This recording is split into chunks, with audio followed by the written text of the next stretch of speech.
Hi, this is Queenie. This is my video presentation for my signature assignment project. I completed my unit plan in a kindergarten classroom located at Washington Elementary, which is within San Gabriel Unified School District.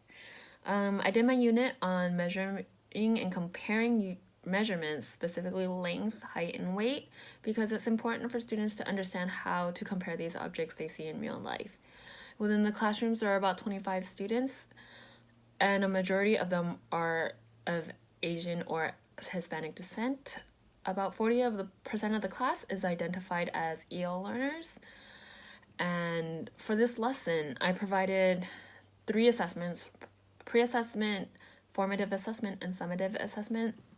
The pre-assessment was a Kahoot with 10 questions, 4 multiple choice testing vocabulary concepts, and 5 binary choice testing their knowledge of comparison of 2 objects. The formative was a block building activity. Students were provided with an object and also plastic manipulative building cubes, and they were asked to build 2 sets of block, one that was taller than the object and one that was shorter than the object, and they had to use the vocabulary learned in the unit to explain their blocks or their building sets to me. The summative assessment was a paper and pencil test. This was provided through one-on-one instruction because a lot of the kinder students are not able to read on their own just yet. So one-on-one instruction allowed me to give them the support and help them read out the questions so that reading is not an issue in completing the test.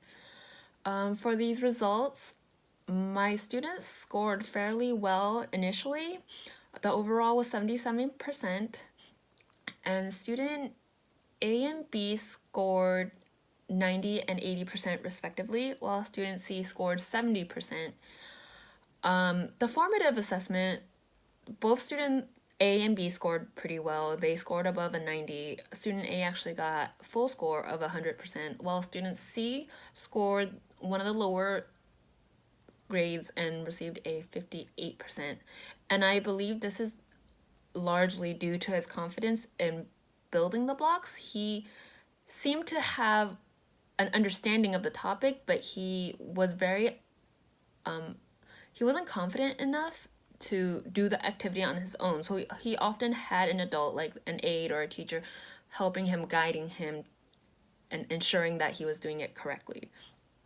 For the summative assessment, the overall class average was 92, and student A scored a perfect score and received a 9 out of 9, while student B and C only missed 1 question on the vocabulary concepts, and they received a score of 8 out of 9, which is about 89%.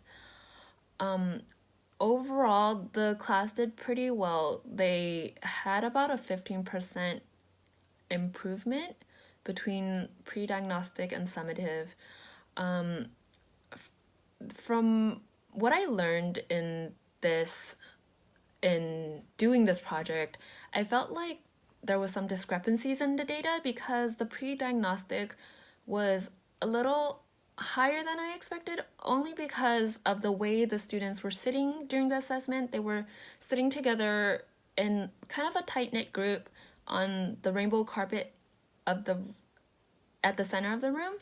So, and despite instruction to calmly select their answer and not share it with their friends, they were really excited about it, and so often I felt that answers were affected, like students' choices were affected by their peers. So I wonder if there is an accuracy issue or precision issue within this.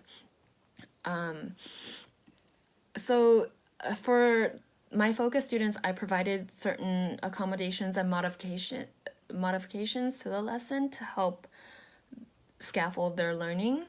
Student A, I focused more on vocabulary for him. I made sure to include more kinesthetic activities and visuals on the board, like writing out the words on the board and like referring it to it on the worksheets that were provided. A lot of kinesthetic activities were provided in terms of moving up and down for taller and shorter, moving of their hands for longer and shorter, and so on.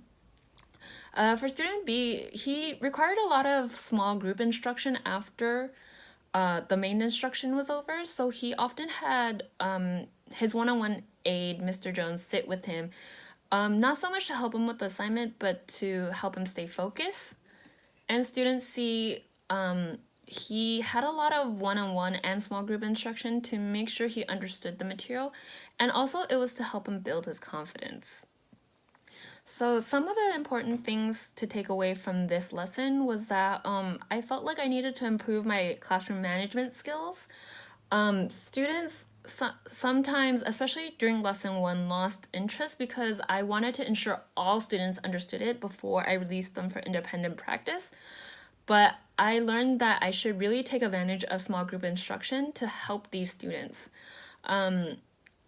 I should also incorporate more interactive ways of teaching, such as video content, like creating or finding something that can stimulate their memories and to ensure that they understand the concept being taught.